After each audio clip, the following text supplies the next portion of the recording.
Hey everybody, I hope you're having a wonderful day so far.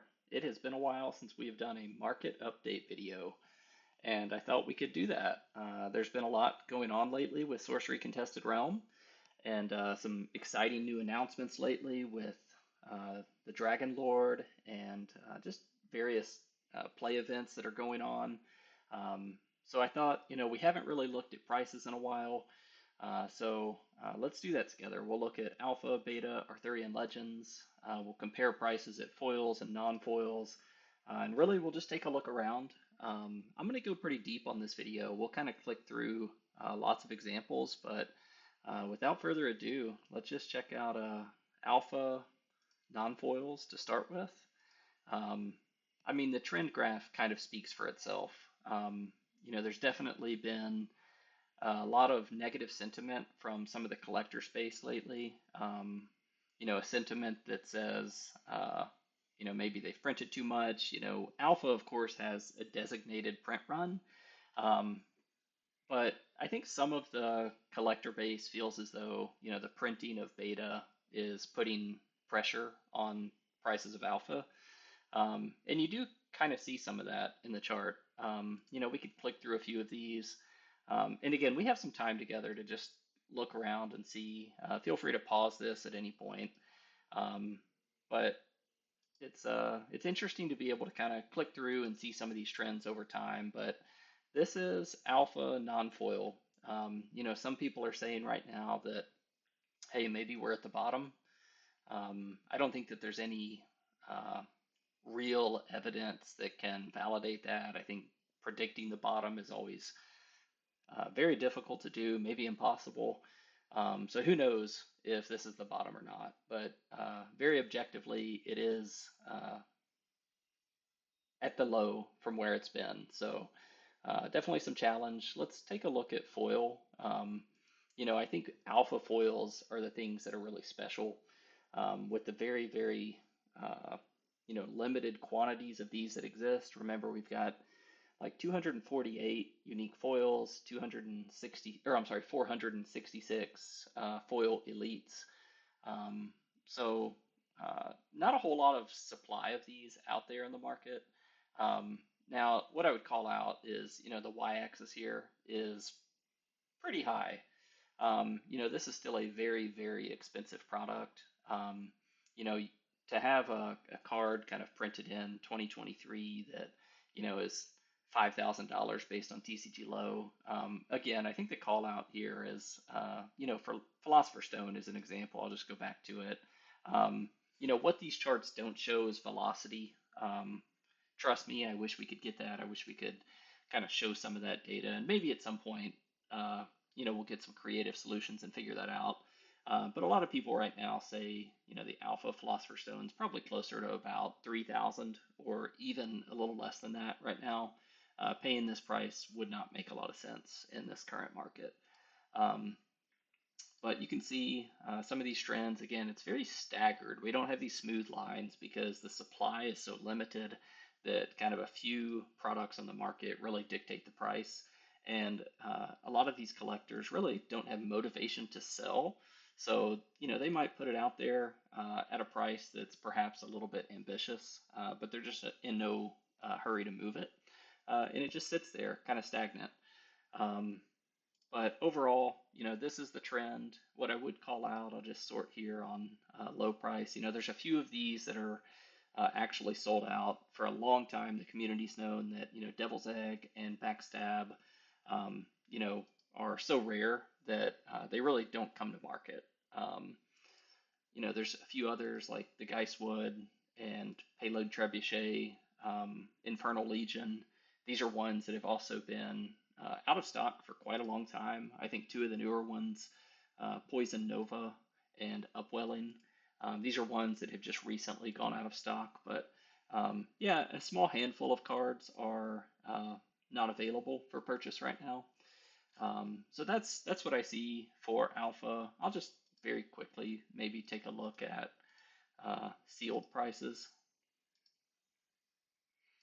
So let's look at booster boxes. Right now they're selling somewhere in that 850 range. I think this is a more accurate number. If you go on the marketplace Discord, I think you can pick them up more readily at about 800. I definitely know there's deals that happen below that, maybe in the 750 range. I think if you were to get one for 700, you're doing a pretty good job right now. But again, considering it's still a new product, that's a pretty high price point. But the cases here, I'll just click that for visualization in case you want to go back and look at it later. And maybe the last thing I'll show here is the pre-con deck. Those are selling. Lowest one on TCG Players about 411. If you get lucky, you can find these for 300. I think you can find them more readily at about 350. But anyways, that's some of what's going on with alpha. I've spent quite a bit of time on that, so let's kind of click off of that, get back in. Let's look at beta next. So here we'll do the same kind of thing, but a little bit faster. This time we'll start with foils. Again, we are on now wave 3 of beta foils.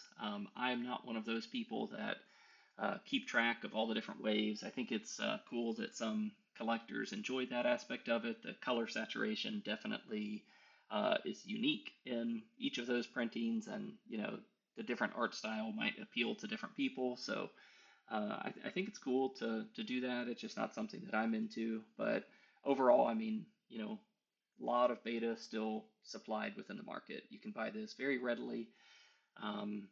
Here's the prices of the foil sets. And again, at the end, we're not just going to look at this one page. I'll flip through a few other examples showing playset prices, set prices, the EV value of boxes. We'll try to make this a fairly comprehensive market update. But yeah, I mean, to be able to buy a foil Philosopher's Stone right now for $625, that's not bad. At a point in time, these were very, easily in that $1,000 range. So, again, everything's relative. I'm not saying 625 is cheap or that it makes sense, but compared to where it was, it's definitely a lot lower. Looking into a few of these others, we've got, aquamarine core, so some of these foil cores. I'll skip past this one. I kind of didn't, let's see here. Oh, okay. I guess I've got the Witherwing Alpha Investments promo in set singles. So let me just look at that. No, it's in promos and box toppers. I just didn't filter it out right while I was presenting here. But again, we can see promos and box toppers. We can see sealed product and set singles. So here I'll go back again to foils, and we'll look specifically at set singles. But yeah, you can see some of these prices over time. I think Highland Princess is a really fun one to look at. It's one of the few cards that's actually gaining in value. And I shouldn't say one of the few. I mean, there's definitely some that are on the uptick. It just, the trend, generally speaking, is down and to the right. So when you find some of those cards that are actually, increasing in value, just a little bit more rare. Let's look at non-foil real quick. More of a flat line here, but hey, teaser, we're about to get to Arthurian Legends. If you want to see some flat lines, that's coming. But anyways, beta, non-foils. I think what's interesting again is it's in some ways good that more product is reaching players. It's kind of good that the prices aren't rising for beta non-foils. The fact that the price is still accessible. Of course, $30, $80 for these biggest hitters, like those are still rare, they're still special. But basically once you get beyond the cores, Philosopher's Stone, and then Highland Princess, I mean, pretty much things drop into that $10 range very, very quickly. So, you can build some really effective, not super expensive decks. And comparing it to other TCG games, I think the price is definitely in the range of others, whether that be Magic or Star Wars or whatever your game of choice is. But anyways, okay, let's reset some of these. We'll go back and look at Arthurian Legends now. So, and I'll do set singles.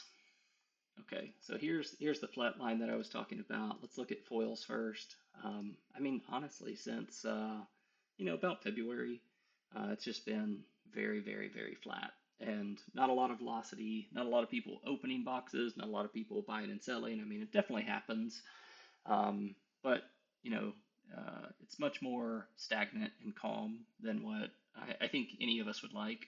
We would love to see a tremendous amount of more player growth and excitement in the game, but the uh, one set per year definitely has some positive side effects, but also negative side effects. And one of those is sometimes we are going to enter into these lulls where there's not a whole lot going on. But anyway, Arthurian Legends, foils, Ring of Morgan, obviously being the powerhouse of the set.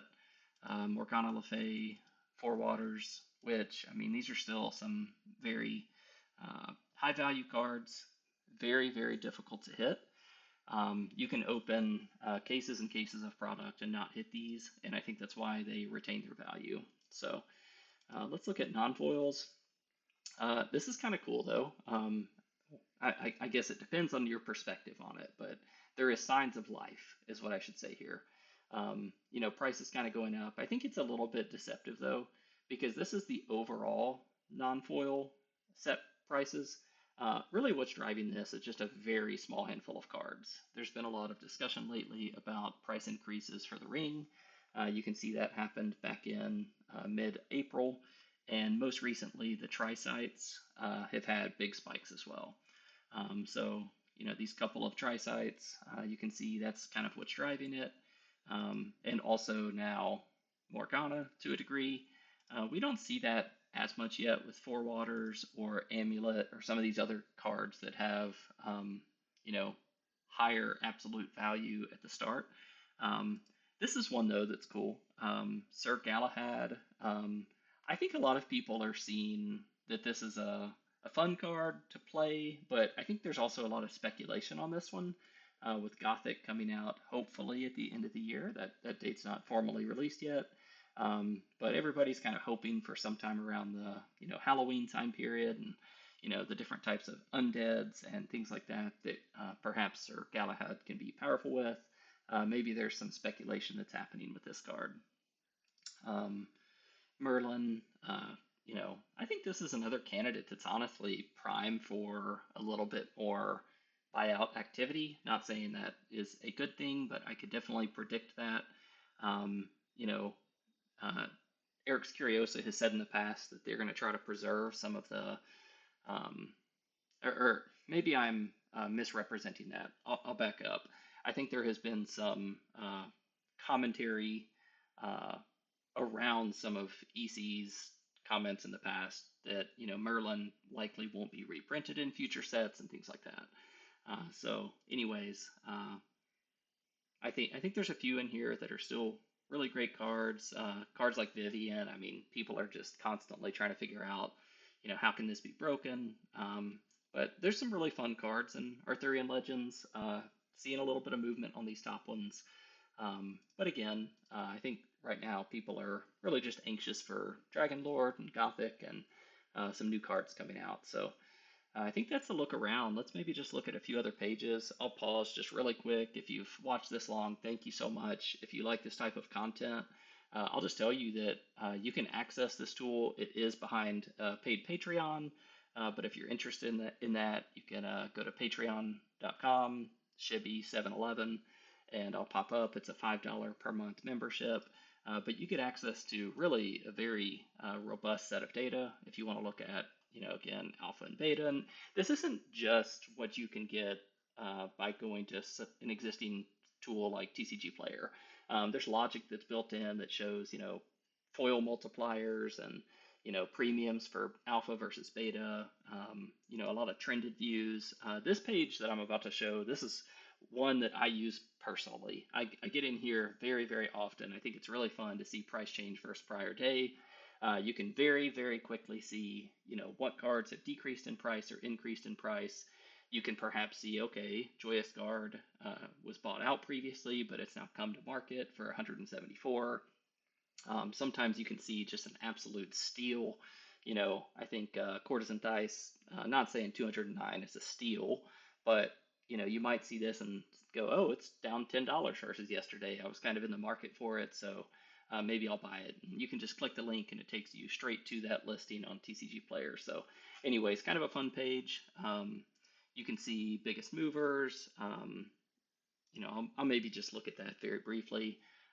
Again, let's say we wanted to look at, just Arthurian Legends, price change versus month ago, and let's look specifically at non-foils. This might show kind of what's trending, so we can see Ring, we can see Galahad, Tri-Sites, again, some of the ones that I had mentioned. So maybe let's round this out. I'll do just a couple more minutes. I'll look at two more pages. We have the set and playset summary. This allows you to see again whether you want one of each or if you want the playset with 1, 2, 3, 4. This will show you the prices, but I like getting feedback from my Patreons. Often you all have great ideas about how to represent things in a way that's of interest to you. So this is not only showing the current price of your playsets, but also how they're trending over time. So, if you're a buyer or a seller, this could be a helpful tool to kind of, sniff test the number and see, what's a reasonable price. I'm not saying that you should sell at this price or buy at this price. I'm saying this is the TCG Player low price looking at the total set. If you want to move the product, maybe you want to discount it a little bit below that. If you want to buy the product, maybe you want to negotiate a little bit lower than that. Looking at the, paying for a play set of ordinaries or exceptionals, these are very cheap. An argument could be made that, that shouldn't be included. So anyways, don't take this at just total face value. Excuse me. Use some discretion on interpreting that price, whether you're buying or selling. But it's all here, so you could check those things out. I'll just click it for reference. Here's your beta playset price, and here's your alpha playset price. Okay, and very last, let's look at the EV. I'll start with Arthurian Legends. I have this built out to where you can have different scenarios. Let's say you're somebody like Cold Foil Heroes that's opening a pallet of product. When you smooth out all of those boxes, this might be your expected EV. You can very easily look at the grand total, or you can say just the foils and uniques, kind of the non-chaff, that might be $89. But the overall price, and he is selling a lot of bulk lately, so this isn't totally discounted.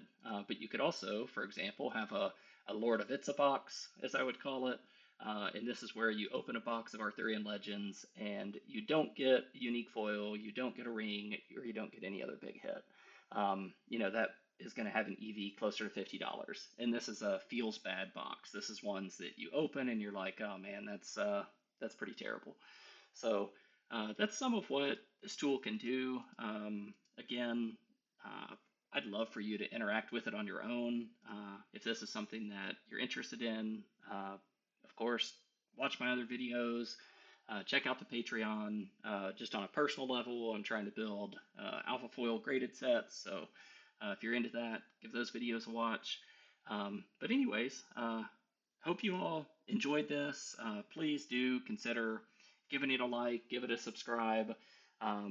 But more than anything, just hope you enjoy this game, this community. Try to be advocates for it. Let's try to grow the player base. But anyways, I'll talk to you all later. Take care.